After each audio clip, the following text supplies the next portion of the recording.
Tamponi rapidi utilizzati largamente ignorando lo studio del professor Crisanti, secondo il quale il 30% dei positivi sfugge a questo test, e poi il tracciamento dei positivi con la stragrande maggioranza dei casi classificati dal sistema informatico regionale come asintomatici senza nemmeno essere stati contattati. L'inchiesta di Report getta ombre sulla gestione della seconda ondata della pandemia in Veneto ed irrompe nella quotidiana conferenza stampa del governatore Zaia, a partire dal fuori onda del dottor Flor, che a proposito dello studio di Crisanti dice di averlo nascosto per timore di cause legali da parte dell'azienda che produce i test rapidi certificati come validi dal Ministero.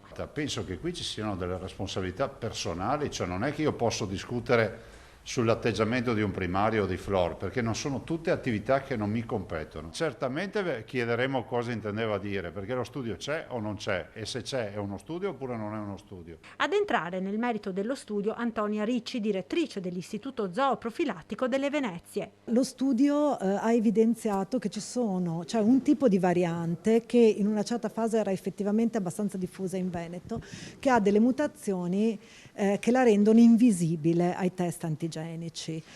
Lo studio ipotizza che l'uso dei test antigenici possa aver fatto aumentare a dismisura questo tipo di varianti.